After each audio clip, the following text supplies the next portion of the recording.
The things that people say to me when they struggle with their goals include, I don't have the time, I'm not smart enough, I'm not good enough at the thing.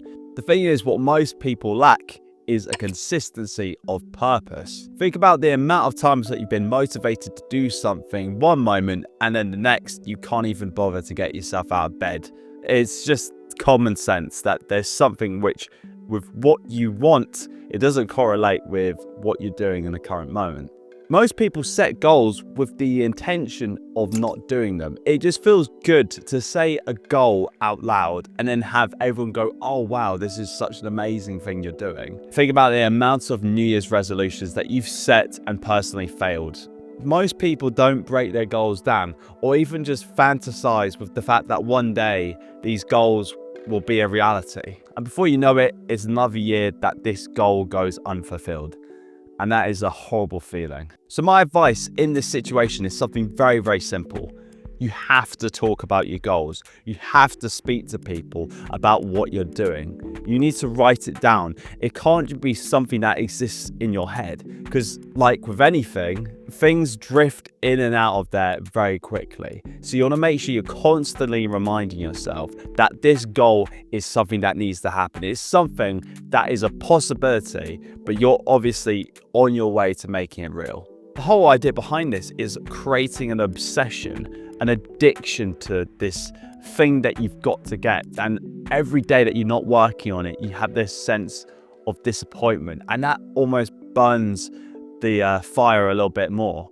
My point is that these goals need to exist on as many planes of thought as possible, as many as you can manage, so that they can just become your second identity. Once the intention of your goals is concrete, now you can focus on creating output. As we know, there's actually a very limited amount of time in the day where we can actually do stuff.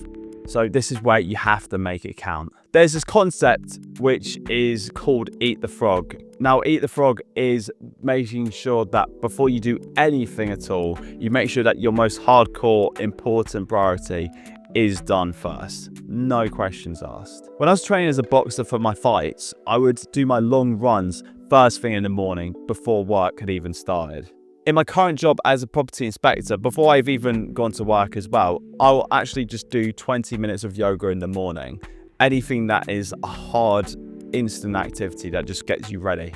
And if I've got YouTube videos to make, I'll be doing them first thing in the morning. And why this is important is because you're not even giving yourself time to procrastinate. You're literally throwing yourself into your obligations, your priorities, and it gets the wheel spinning. It wakes you up. And as we know, anytime that you get some momentum in any positive activity in your life, it can contribute to other ones. Now we found a way to create output. Now we need to focus on maximizing it. A key concept that has helped me tremendously throughout the years in different areas of my life is this idea called the compound effect. Now, the compound effect is this idea that our behaviors, our actions, and our habits can influence us to progress in any given area or even just do badly and decline in it. The key idea is that consistency is the important thing. Like, my friends usually make me out to be this ultra disciplined guy.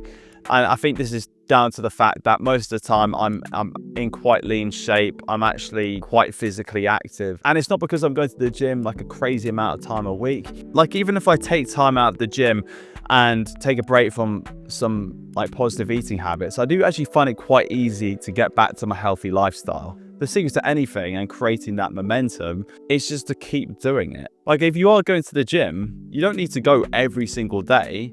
But if you go 4 or 5 times a week out of the 7 days you have, that's better than nothing. Like, even if I'm ill, I'll still try and make an effort to go to the gym because it's keeping the habit active. It's keeping that momentum there. It doesn't just have to be about exercise. That's just an example which is quite common in my life. Like, in your own life, it might be at work, you're struggling to make sales calls or you're struggling to book leads for your business. It can be quite frustrating when you're doing something at first because the results don't show themselves that quickly, because the results are quite hard to see. But over time, as you know, the results are quite hard to ignore. And you're going to be so proud of yourself for sticking with these things in the first place. Be consistent, and over time, this investment will lead to some absolutely incredible gains. Anyway guys, thanks so much for watching. We've got some amazing content on the way. If you haven't seen my last video, you can just click right here to see it. But if you are new here, you know what to do.